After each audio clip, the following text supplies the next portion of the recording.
aujourd'hui. Ce mensonge qui dit « c'est trop difficile, Dieu n'est pas avec moi ». C'est faux. Ça a été difficile pour Jésus, ça a été difficile pour Abraham, ça a été difficile pour les apôtres, mais Dieu était avec eux. Je me souviens de ce ministère Claudio Fredzon, qui aujourd'hui a la plus grande église en Argentine.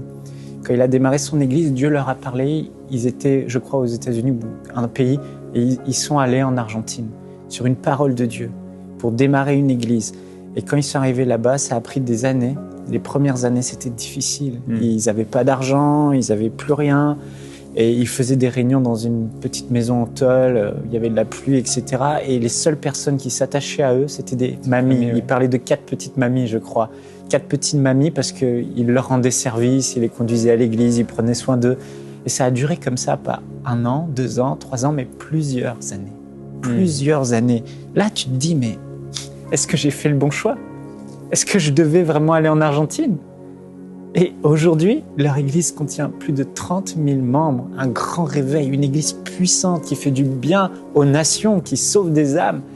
Mais qu'est-ce qui s'est passé? Au bout d'un moment, il faisait tout. Il prêchait dans la rue, il prenait son haut-parleur, il criait. Aucune conversion. Et puis à un moment donné, à force de persévérer, le Seigneur, voyant leur foi, alléluia, a envoyé le Saint-Esprit et le réveil. Les âmes sont tombées comme des cailles dans le désert. Elles venaient de partout. L'église a grandi. C'est devenu la plus grande église d'Argentine. Bill Johnson, ce pasteur, on parle souvent le réveil de guérison dans son église à la ville aux États-Unis, Redon, je crois, Bethel. On croit que c'est comme ça a toujours été facile pour lui, mais pas du tout. Quand Dieu lui a parlé sur la guérison, il a eu à cœur que Dieu était le même et qu'il pouvait encore guérir aujourd'hui toute forme de maladie incurable, les cancers, les paralysies, les aveugles. Il le croyait et il ne le vivait pas du tout. Et il croyait vraiment que Dieu allait guérir les 4 cancers. Il a prié pour 1000 personnes atteintes du cancer. 1000. Les 1000 n'ont pas été guéris, pas une guérison. 1000.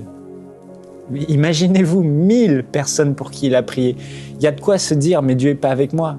Mais à ce moment-là, quand tu regardes au naturel et tu te dis, j'ai pas de résultat, Dieu n'est pas avec moi, les gens abandonnent. Mais si tu t'armes de cette pensée, la parole de Dieu est plus vraie que ce que mes yeux voient.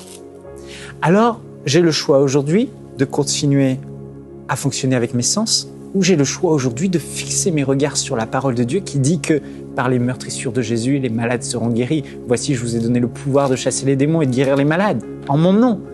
Et Bill Johnson, ce qu'il a fait, c'est qu'il est resté focalisé sur la parole de Dieu. Dieu l'a dit, j'ai eu 1000 échecs soi-disant, mais je continue. Et le 1000e a été guéri. Et après, ça a été l'avalanche de guérison, l'avalanche. Et ils ont, ce que j'ai entendu dire, à vérifier, mais l'étage de cancérologie de la ville a été vidé et fermé. Et les gens de son église, quand ils voient un malade dans les rues, ils se frottent les mains. « Oh Seigneur, tu as été bon envers moi aujourd'hui, j'ai trouvé un paralytique !» Parce qu'ils savent que le paralytique va se lever et marcher. Mais ça n'est pas arrivé tout seul. Il y a eu un combat, il y a eu de la persévérance. Et cette persévérance, c'est la foi.